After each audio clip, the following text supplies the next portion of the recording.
Hello everyone, কেমন আছো তোমরা সবাই? আশা করি সবাই তোমরা ভালো আছো। আমিও খুব ভালো আছি। দেখতে পাচ্ছ রেডি হয়ে গেছি। আর এই জিনিসটা না অনেক দিন ধরেই ভাবছিলাম তোমাদের দেখাবো। কি সুন্দর না জিনিসটা! এটা আমাকে সুইটি দিয়েছিল। এটা কিন্তু পুরোটাই কাগজের করা। ও নিজে হাতে আমাকে করে দিয়েছিল, আমি তাই যত্ন করে এটা রাখি। খুব ভালো লাগে আমার, কালারফুল তো। আর এই দেখো এই মেয়েটাকে। এখন এ বাড়িতে চলে এসেছি আমরা। কেন সেটা বলছি আস্তে আস্তে তোমাদেরকে। আর এই যে সোফা কাম বেডটা আমাদের বাড়িতে নতুন এসছে, তো তাই জন্য সেটাও শেয়ার করলাম। সবই শেয়ার করি যখন তখন এই ছোট ছোট জিনিসগুলো শেয়ার করতেও খুব ভালো লাগে। আর দুই মা এখানে দেখতে পাচ্ছ রান্না করছে একসাথে রান্নাঘরে দাঁড়িয়ে।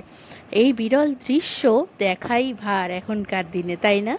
তো এখন দুজনে মিলে রান্না করছে। আসলে সবারই তো এখন বয়স হচ্ছে আর শরীর টরীর খারাপ থাকে, তাই জন্য বললাম কথাটা মজা করেই।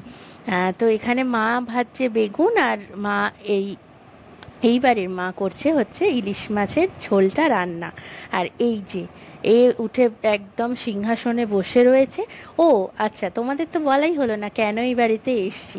এই যে ইলিশ মাছ দেখতে পাচ্ছ, এখানে দেখতে পাচ্ছ পায়েস, ডাল, আর এখানে নানা রকমের ভাজা হয়েছে। চাল কুমড়ো, শশা, তারপরে হচ্ছে পটল ভাজা। আর এখানে এই কলার বড়াটা এক বাটি ছিল, কিন্তু আমরা এসে ফিনিশ করে দিয়েছি অর্ধেক। এখানে হচ্ছে চাল কুমড়োর ঘন্ট, আর রয়েছে হচ্ছে চালতার চাটনি, আর রয়েছে হচ্ছে ডাল। সবই মোটামুটি রান্না হয়ে গেছে। আজকে হচ্ছে রান্না পুজো আমাদের এই বাড়িতে, বুঝলে? তো খেয়ে দিয়ে এখন যাব বাড়ি। আর রান্না পুজো কার কার বাড়িতে হয় বলো তো? আর পরের দিন ঠিক করেছিলাম যে পুজোর জন্য যাব। এই আজকের দিনে আমাদের বাড়িতে লক্ষ্মী পুজো হয়। আর এই দুষ্টুটা মাকে যেতে দেবে না বলে সিঁড়িতে উঠে বসে রয়েছে, ঘরে কিছুতেই দিদির কাছে শোবে না। স্কুটি নিতে এসছি, আর ফুলও নিয়ে নিয়েছি। ও বাড়িতে একটু পুজো করিয়ে নেবো ফুলটা। এখানে ঠাকুরমশাই পাওয়া খুবই চাপের। যাই হোক, তো পুজো করিয়ে নিয়ে তারপরে গাড়িতে আমি নিজেই পুজো করে দেবো। চলো এখন ও বাড়ি যাওয়া যাক। আবারও সকালবেলা সবাইকে গুড মর্নিং। আর এখন আবারও এই বাড়িতে চলে এসেছি। পুপু কিন্তু বাড়িতেই ঘুমাচ্ছে, কারণ ওর পরীক্ষা চলছে, তো তাই জন্য ওকে আর ডাকিনি। এখানে এসে দেখি মমও ঘুমাচ্ছে। আমি অনেকটাই ভোরবেলা এসেছি, এখন বাজে ঘড়িতে 7:30।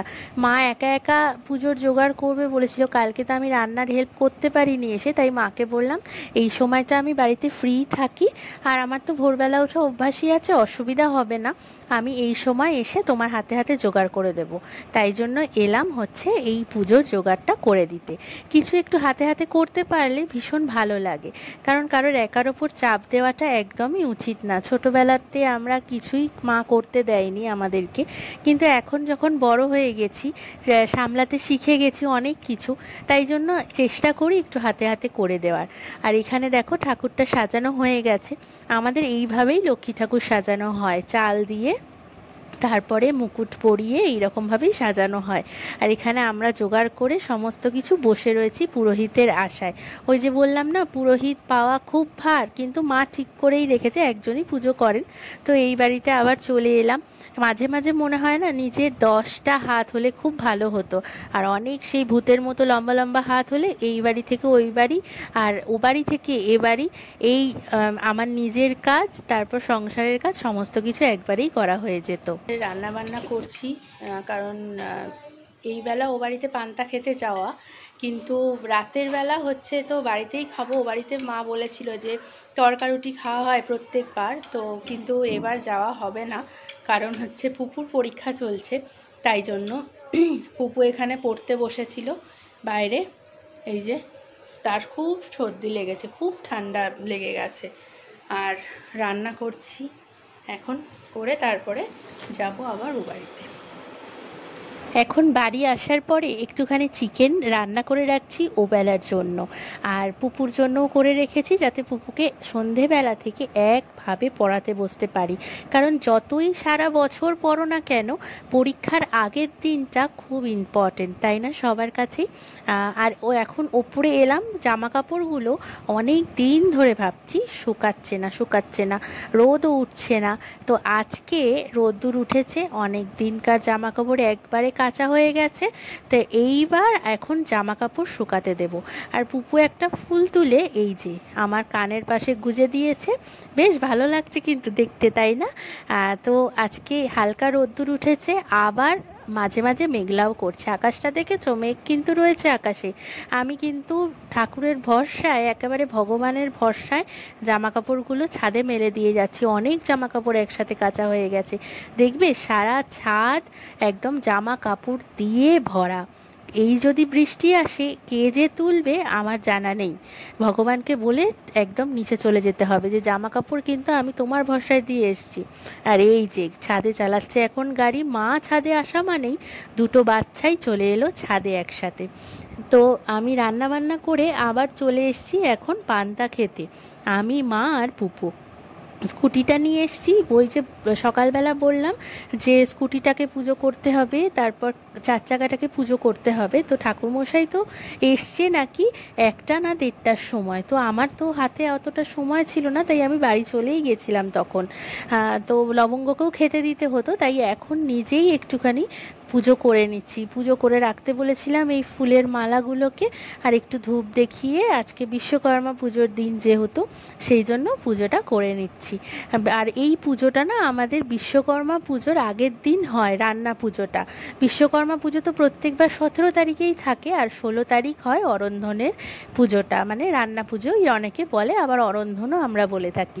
এখানে মালাটাও পরিয়ে দিলাম, এবার চলে যাই প্রসাদ খেতে।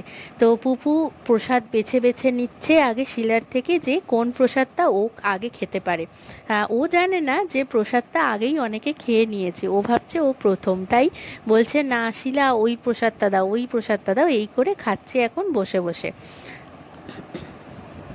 আর আজকে যেহেতু নিয়ম পান্তা খাওয়ার, ওই জন্য বেশ আমরা কিন্তু মজায় বসে বসে গল্প করছি আর খাচ্ছি। ও তোমাদের তো আর একটা জিনিস দেখানো হয়নি, সামনেই তো পুজো চলে আসছে, তাই দাঁড়াও তোমাদের আর একটা জিনিস দেখাই, চলো তোমাদেরকে একটু ছাদে নিয়ে যাই, আমিও দেখবো আর তোমাদের সাথেও শেয়ার করব।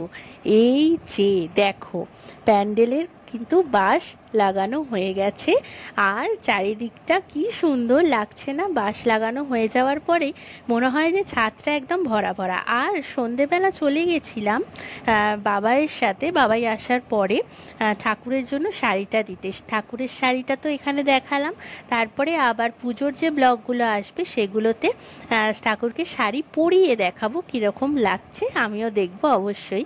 আমি বাবাই পছন্দ করে এবারে শাড়িটা কিনেছে, ওই গরদের পাড়ের মতো শাড়িটা আর কি, আর সারা শাড়িতে ওই গোলাপ ফুল আঁকা ছোট ছোট করে।